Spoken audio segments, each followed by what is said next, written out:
They slapped my wife right in front of me. Can you imagine? You're standing there, thinking you've seen some wild stuff in your day, but nothing really prepares you for the sight of some clown in a fake badge, screaming about community standards, cracking his hand across your wife's face like he's the king of the block. Yeah, that happened. I'd been home 3 days, just 3. Still trying to convince myself I wasn't carrying all the baggage and the jumpiness from overseas, telling myself I could just be a regular guy for a minute, grilling burgers and planning a little mountain trip, when suddenly my living room window shakes from the sound of someone pounding on the gate. You ever get that moment, that sick twist in your gut when you know, absolutely know, something's about to go sideways? That's how it started. Derek, our neighborhood's self-declared code enforcer, was standing there in a plastic vest with toy lights duct taped to his shoulders, waving a stack of wrinkled citations and acting like he'd just rolled off a SWAT van. My wife, Sarah, who'd been off her hospital shifts for the weekend, just stared at him, her phone in hand, trying to film his nonsense.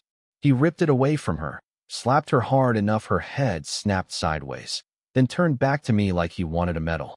I remember the noise, people rushing out, neighbors with cameras, the HOA president, Meline, standing there with that sugar-sweet tone dripping poison. "We enforce community standards, Mrs. Thompson. You're not one of us." She said it like she was inviting us to tea, but the look in her eyes told another story. Let me back up a sec. 3 days home, that's all I had. 3 mornings of coffee, sun through those yellow curtains, talking with Sarah about whether the old Honda could make it up to the mountains. I'd spent my last leave refinishing those floors she loved, thinking we were just another couple trying to keep up the house. I didn't even hear the first knock, just felt it in my chest. It wasn't the polite tap of a neighbor, it was the thud of someone looking for a fight. And Derek? His list of violations was almost comical: trash bins, grass too long, unauthorized garden stones. But something was off. My training kicked in without even trying. His stance, his eyes, the way he kept checking sight lines and cataloging exits, none of it fit. This wasn't some HOA nerd. This was someone who'd read a few too many field manuals and watched one too many training videos. He was running a tactical play in a cul-de-sac, and he thought nobody noticed. Sarah tried to reason with him. She's calm, even when she's angry, explaining about the holiday trash pickup. But Derek's voice got louder, colder. "Your compliance is not optional, ma'am." I'd heard that rehearsed tone before, just not in a place with swing sets and garden gnomes. Then he snatched her phone, slapped her, and everything in me went cold.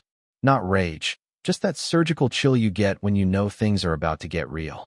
I wanted to flatten him right there. But this was my street, my wife's home, not some combat zone. I took a breath, counted to 4, locked down every instinct except the one that says, protect.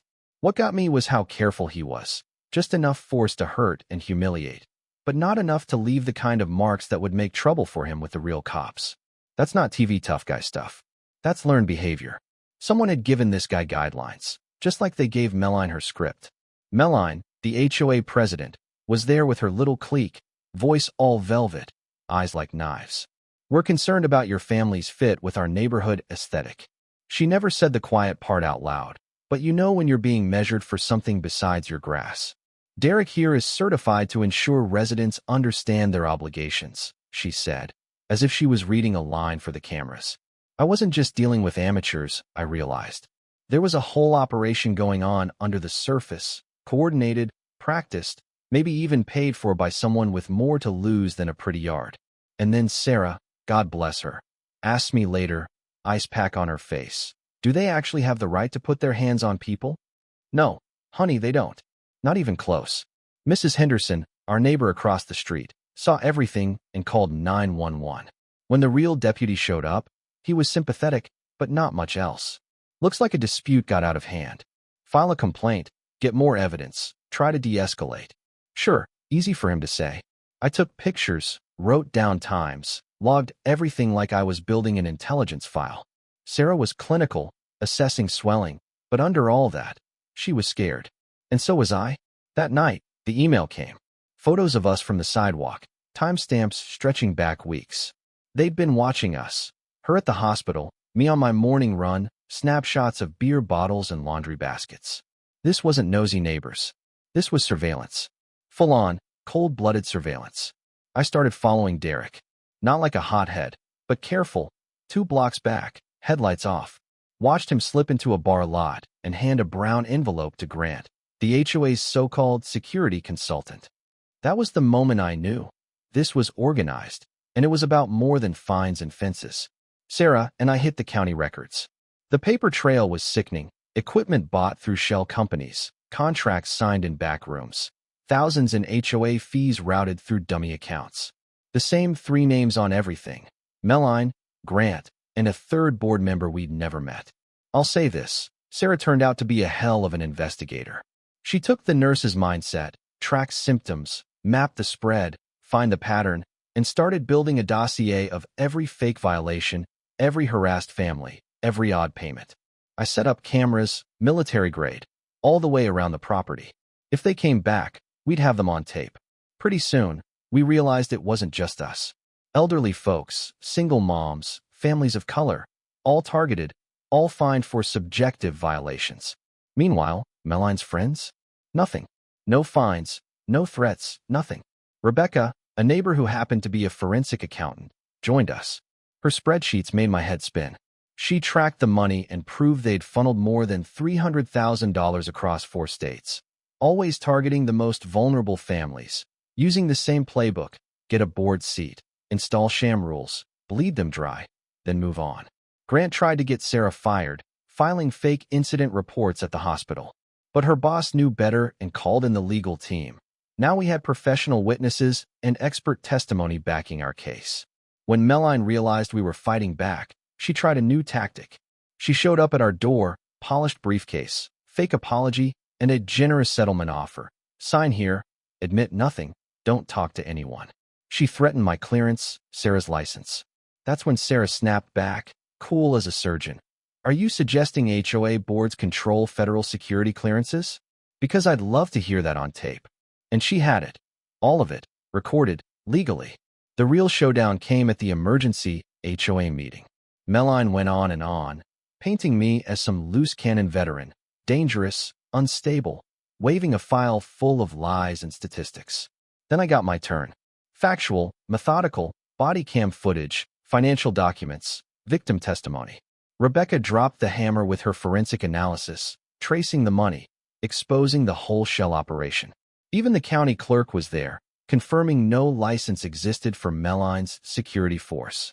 The room exploded, some people shouting, others in shock, but everyone saw the truth. Then Meline made the mistake that finished her. She admitted, on record, that Derek had gone outside operational parameters under her orders. Game over. The police, the media, even the state attorney general started moving in. But the fallout wasn't over. 3 days later, Derek and his goons tried to corner me in the parking lot. Amateur hour. They rushed me, screaming about respect. I used nothing but redirection and minimal force. Their own incompetence did the rest. My body cam caught every second. The police, including a Marine vet sergeant, backed me up. Charges stacked up: assault, conspiracy, impersonation. When the trial came, the details spilled out: 12 neighborhoods, hundreds of families, millions in fraud over years. The judge called it organized extortion in the guise of governance. Meline got 47 years. Derek, 8. Grant, 12. Our community got restitution, new oversight, quarterly audits, and for the first time, real justice. But what mattered more was Sarah, her transformation, her grit. She turned her experience into a consulting business, teaching other neighborhoods how to fight back. The case became a model for state legislation, for hospital systems, even for the VA. The Thompson Protocol: gather, document, coalition build, never back down. Now, the sign in our yard says, all neighbors welcome. Community protected by truth and justice. Sarah, reviewing case files, told me they picked the wrong family. She was right. The thing is, you never know what you're capable of until someone tries to break you. Sometimes the answer is, not today. Sometimes the answer is, we fight. So, what would you have done if you saw someone slap your wife right in front of you on your own street? Drop a comment. Tell me where you stand. Let's talk about what real justice looks like in a world full of fake authority and real consequences.